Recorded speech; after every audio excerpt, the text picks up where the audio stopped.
خالدون، یہ جنت سے متعلق ہے کہ اللہ تبارک و تعالیٰ فرماتے ہیں کہ دیکھو میرے بہن بھائیو، میرے عزیزوں، میرے بچوں بچیوں، دنیا آئیڈیل ہوم نہیں،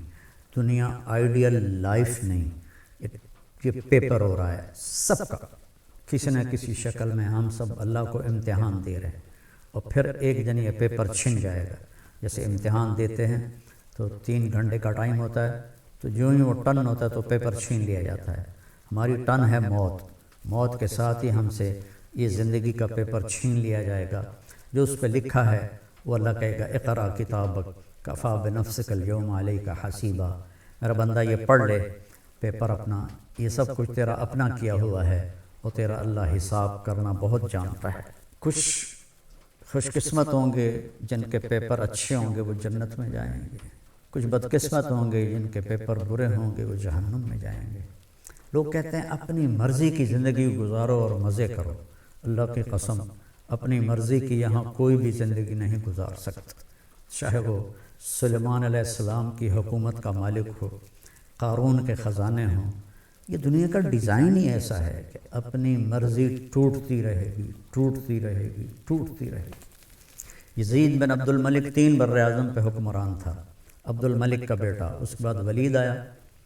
اور اس کے بعد سلیمان آیا، پھر حضرت عمر بن عبدالعزیز رضی اللہ عنہ آئے، پھر عبد الملک کا بیٹا یزید آیا۔ تو وہ ایک دن کہنے لگا کون کہتا ہے کہ بادشاہوں کی زندگی مزے کی نہیں ہوتی اور وہ اپنی مرضی کی زندگی گزار نہیں سکتے؟ میں آج کا دن مزے سے گزاروں گا اور اپنی مرضی سے گزاروں گا، اور حکم دیا کہ محل کے دروازے سب بند کر دو اور مجھے کوئی خبر نہ سنائی جائے، حکومت کی، بغاوت کی، کسی چیز مجھے کوئی خبر نہ سنائی جائے۔ اور اس کی ایک باندی تھی حبابہ، وہ بہت حسین تھی، تو اس کو وہ لے کر اپنے محل میں بیٹھ گیا کہ آج کا دن میں حبابہ کے ساتھ مستی کروں گا۔ تو باتیں کرتے کرتے اس کو اپنی گود میں لٹا لیا، اور انگور پڑے تھے تو ایک دانہ اٹھاتا اور اس کے منہ میں ڈال دیتا، اس کو کھا لیتی، پھر دوسرا دانہ اٹھاتا اس کے منہ میں ڈال دیتا، اس طرح کی ایک مزے کی شکل بنی۔ پھر ایک دانہ اٹھا کر اس کے منہ میں ڈالا تو اس کے حلق کے اندر جا کے پھنس گیا، تو اس کا کھانسی، سانس اکھڑا، وہ دانہ نہیں نکلا، اور یہاں تک کہ وہ اس کے سامنے تڑپ تڑپ کے مر گئی، اور اس کا مرضی سے گزارنے والا دن سب سے زیادہ اس کے لیے خوفناک دن بن گیا۔ اتنا غمگین ہوا، 3 دن تک اس نے اسے دفن نہیں کرنے دیا، اس کی لاش سامنے رکھ کے بیٹھا رہا۔ تیسرے دن اس میں بدبو پڑنے لگی اور جسم گلنے لگا، تو پھر زبردستی اس کے رشتہ داروں نے، اس کے بھائی ہشام نے اسے چھین کر اس کو دفن کیا۔ تو مرضی کی زندگی یہاں نہیں، آگے ہے، جہاں یہ میں آپ کے سامنے آیت پڑھی ہے کہ وہاں موت ختم، بڑھاپا ختم، بیماری ختم، غریبی ختم، فقر ختم، غم ختم، دکھ ختم، ہر قسم، نیند ختم، نیند بھی نہیں آئے گی، ہمیشہ جاگتے رہیں گے۔ تو اللہ فرما رہے ہیں کہ ان کو جب بھی کوئی پھل پیش کیا جائے گا تو وہ کہیں گے یہ تو ہم نے ابھی کھایا ہے، لیکن جب وہ کھائیں گے تو پتہ چلے گا کہ نہیں یہ تو کوئی اور ہے، وہ تو اس کے مشابہ تھا جو پہلے کھایا تھا۔ تو اس پر میں آپ کو حدیث سے وضاحت کرتا ہوں کہ حدیث شریف میں اس آیت کے ذیل میں ابن القیم رحمہ اللہ نے ایک حدیث لکھی ہے کہ جنتی بیٹھے ہوں گے میاں بیوی سارے تختوں پر، تو دروازے پر دستک ہوگی اور ایک فرشتہ، نوکر دروازہ کھولے گا تو ایک فرشتہ کھڑا ہوگا تھال لے کر، اور تھال کے اوپر ایسے کپڑا ہوگا، وہ کہے گا اپنے مالک سے اجازت دو، مجھے اللہ نے بھیجا ہے۔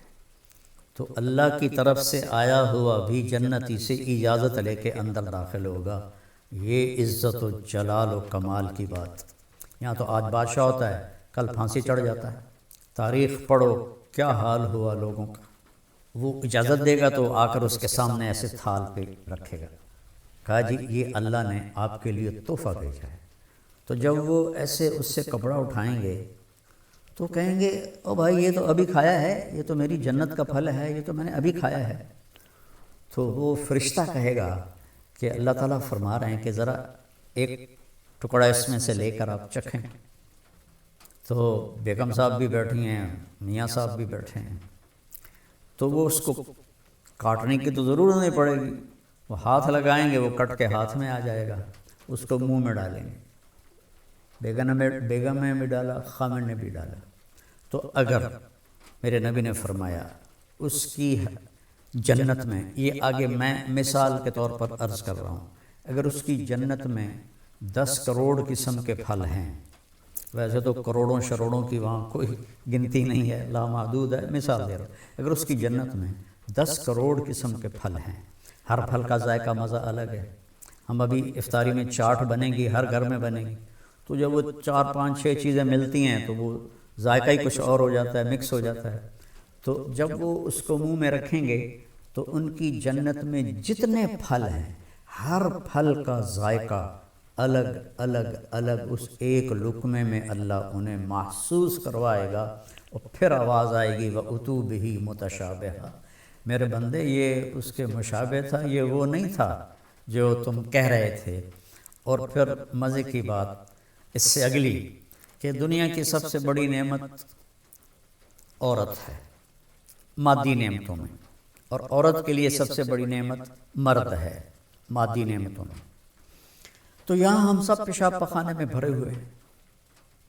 ہر ایک کے ساتھ پیشاب بھی لگا ہوا ہے، پخانہ بھی لگا ہوا ہے، بیماری بھی لگی ہوئی ہے، موت بھی لگی ہوئی ہے، بڑھاپا بھی لگا ہوا ہے۔ تو وَلَهُمْ فِيهَا أَزْوَاجٌ مُطَهَّرَةٌ، تمہاری بیویاں ہوں گی پاکیزہ، نہ وہاں کوئی حمل ہوگا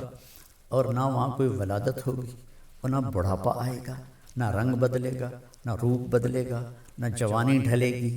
نہ غم سے پریشانی آئے گی، نہ ڈپریشن ہوگا، نہ انزائٹی ہوگی، خوشیاں خوشیاں، پاکیزہ، خوشبودار۔ اللہ تعالیٰ جنت کی اور دنیا کی عورت کو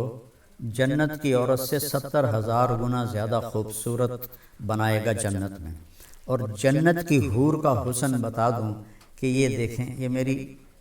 یہ انگلی کا یہ اس کو فنگر ٹپ کہتے ہیں،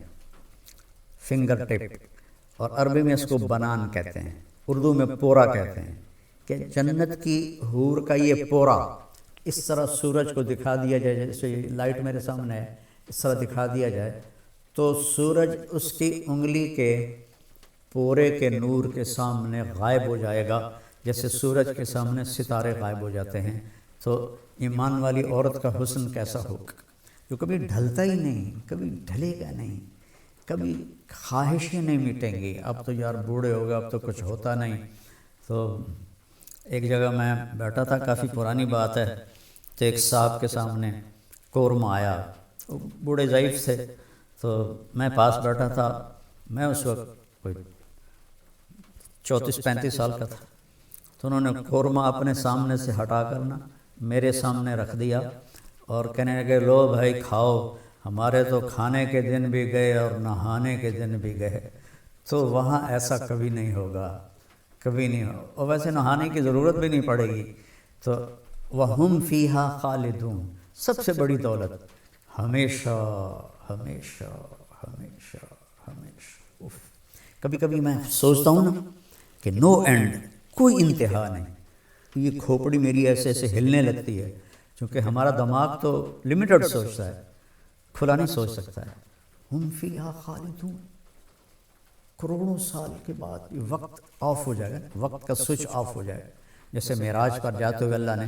پوری دنیا میں ٹائم سوئچ آف کر دیا، تو آپ 7 آسمان، جنت، دوزخ، عرش، فرش، لوح، قلم، کرسی اور اللہ تک کا دیدار کر کے آئے اور واپس آئے تو بستر ویسے ہی گرم تھا، تو اللہ تعالیٰ وہاں وقت کو آف کر دے گا۔ تو یہ 2 پہلے پارے سے میں نے آیات چنی تھی آپ کی خدمت میں پیش کرنے کے لیے۔ بھائی میرے نبی نے فرمایا کہ اطلب الجنت جہدکم، جنت کمانے کے لیے پوری جان لگا دے، وَاہْرَبُوا مِنَ النَّارِ جَهْدَكُمْ، اور جہنم سے بچنے کے لیے پوری جان لگا دے۔ دنیا کے لیے نہیں کہا کہ پوری جان لگا دے، جنت کے لیے کہا پوری جان لگا دے۔ اللہ تعالیٰ نے جب دنیا کے لیے فرمایا تو کہا فانتشروا فی الارض، جاؤ زمین میں جاؤ میرا رزق تلاش کرو۔ نماز کے لیے فرمایا فسعوا الی ذکر اللہ، نماز کے لیے تیزی سے آؤ، تیزی سے آؤ، بھاگ کے آؤ نماز کے لیے۔ جنت کے لیے فرمایا سارعوا الی مغفرۃ من ربکم وجنہ عرضها السماوات والارض، کہ جنت کے حاصل کرنے کے لیے اور میری بخشش حاصل کرنے کے لیے ایک دوسرے سے مقابلہ کرو، اور مقابلے کی دوڑ لگاؤ، جیسے کہ ٹریک پر دوڑ لگائی جاتی۔ ایک دوڑ لگا رہے تو لوگ باغ میں، جس کو جاگنگ کہتے ہیں، کوئی آگے نکل گیا کوئی پیچھے رہ گیا، وہ اپنی چال چلتا ہے۔ یہاں اللہ کہہ رہا ہے نہیں، دوڑو، ایک دوسرے سے آگے نکلو، ایک دوسرے سے آگے نکلو۔ اور پھر جب اللہ نے کہا میری طرف آؤ تو سب سے طاقتور استعمال کیا فَفِرُّوا إِلَى اللَّهِ، سرپٹ بھاگو، سرپٹ بھاگو اپنے اللہ کی طرف۔ اور فرار اس دوڑنے کو کہتے ہیں جس میں کسی چیز سے ڈر کے آدمی بھاگ رہا ہو تو اس کی رفتار تیز ہو جاتی ہے۔ تو اللہ تعالیٰ کہتا ہے میرے سوا ہر چیز تمہارے لیے مصیبت ہی ہے، ان سب سے جان چھڑا کے بھاگو اللہ کی طرف۔